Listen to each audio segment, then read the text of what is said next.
अब हम देखते हैं इस क्वेश्चन को। बोल रहा है find the heat of formation of CH4। कुछ रिएक्शन दे रखी हैं, इनका यूज करके मुझे क्या करना है, मुझे हीट ऑफ फॉर्मेशन बनाना है CH4 का। तो पहले मुझे जो जानकारी होनी चाहिए वो ये जानकारी होनी चाहिए, हीट ऑफ फॉर्मेशन होता क्या है। हीट ऑफ फॉर्मेशन होता क्या है कि जो हीट रिलीज हुई किसमें, फॉर्मेशन में। कैसे हुई, देखिए आपने लिया कॉन्स्टिट्यूएंट जो भी उसके हैं रिएक्टेंट में, कॉन्स्टिट्यूएंट एलिमेंट जो होते हैं वो स्टैंडर्ड स्टेट में हो,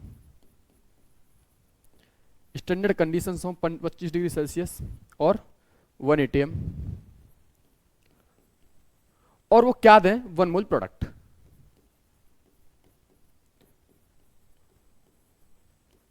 और जो इस सब में हीट रिलीज होगी उसे हम बोलते हैं हीट ऑफ फॉर्मेशन। बस दैट्स इट।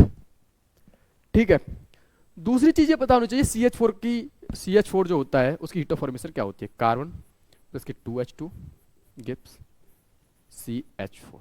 बस हमें ये पता होना चाहिए। ठीक है, अगर हमको ये चीज पता है ना तो हम कर ले जाएंगे। और तीसरी चीज ये पता होनी, चौथी चीज, तीसरी चीज ये पता होनी चाहिए कि डेल्टा H जो होता है वो एक एक्सटेंसिव होता है।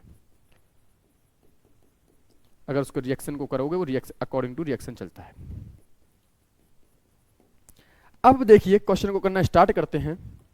तो बोल रहा है heat of formation of CH4। तो हीट ऑफ फॉर्मेशन में कैसे लिखूंगा, C plus 2H2 gives to CH4। ये है मेरी मेन, इसे मानता हूं मैं फोर्थ, इसे मानता हूं मैं फर्स्ट, इसे मानता हूं मैं सेकंड, इसे मानता हूं मैं थर्ड। अब आप बताइए इन रिएक्शन का यूज करके मैं यहां तक कैसे पहुंच पाऊंगा। देखिए C प्लस 2H2 चाहिए मुझे, तो मुझे क्या करना पड़ेगा, रिएक्शन 1 प्लस रिएक्शन 2, और क्या करना पड़ेगा कि CH4 को मुझे उधर भेजना है तो मुझे माइनस रिएक्शन 3 करनी पड़ेगी, और किसके बराबर आएगी, रिएक्शन 4 के बराबर आएगी। बस इतना पता होना चाहिए था। और मैंने क्या बोला कि जो डेल्टा S जो है मेरा वो कैसा है, मेरा एक्सटेंसिव है। तो जैसे रिएक्शन को ऐड किया है उसी हिसाब से वो भी ऐड और सब्सट्रैक्ट होगा। तो रिएक्शन 1 और 2 को ऐड करिए तो ये कितना हो जाएगा, माइनस के 394 किलो जूल पर मोल, प्लस के ये किया है तो माइनस के 574 किलो जूल पर मोल, और माइनस के रिएक्शन थर्ड किया तो मतलब माइनस के 892 किलो जूल पर मोल। ये आगे बात समझ में। अच्छा मैंने जब ऐसे किया है, अरे ये रिएक्शन जो है, ये वाली रिएक्शन, ये पूरा जो कॉम्बिनेशन दे क्या रहा है मुझे, हीट ऑफ फॉर्मेशन ही तो दे रहा है कि जब जो एनर्जी इनसे रिलीज हो रही होगी वही उसकी हीट ऑफ फॉर्मेशन होगी। हीट ऑफ फॉर्मेशन होगी तो जब मैं इसको सॉल्व करूंगा तो हीट ऑफ फॉर्मेशन जो मुझे मिलेगी फाइनल, जो हीट ऑफ फॉर्मेशन जो मैं जो किसकी बोल रहा हूँ, CH4 की जो मैं बोल रहा हूँ, वो मतलब मेरे पास कितनी आएगी, वो आएगी मेरे पास माइनस के 76 किलो जूल पर मोल। ठीक है, अब मुझे क्या करना है, इसे मुझे किलो कैलोरी में बनाना है। कितना, किस में बनाना है इसको, किलो कैलोरी में बनाना है, किलो कैलोरी पर मोल में मुझे इसे बनाना है, कन्वर्ट करना है।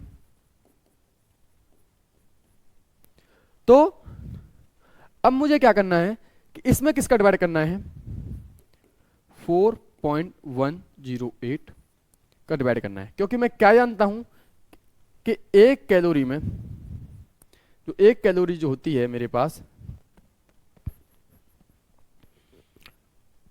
उसमें कितना होता है, 4.108 जूल होता है। जब मैं इसमें डिवाइड दूंगा, जब मैं इसमें डिवाइड दूंगा तो मेरे पास जो आएगी वैल्यू वो आएगी माइनस के 18.1 किलो कैलोरी पर मोल। तो इस क्वेश्चन में जो आंसर आएगा किलो जूल पर मोल के हिसाब से वो आएगा माइनस के 76 किलो जूल पर मोल, और जो किलो कैलोरी में आएगा माइनस के 18.1 किलो कैलोरी पर मोल। कुछ नहीं था, इन 3 रिएक्शन का यूज किया, चौथी मैंने बनाई। पहले मैंने हीट ऑफ फॉर्मेशन को जाना, वो क्या होता है, कार्बन प्लस 2H2CH4 होता है।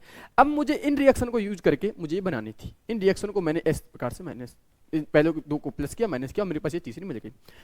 अच्छा ये बताइए, मैंने बोल दिया डेल्टा एच एक्सटेंसिव है मेरी, डेल्टा एच क्या है, एक्सटेंसिव है, तो जिस प्रकार से मैंने रिएक्शन स्क्वायर किया है ना यार, सबस्ट्रेट किया, उसी हिसाब से मेरा डेल्टा एच भी होगा, वो आ गया।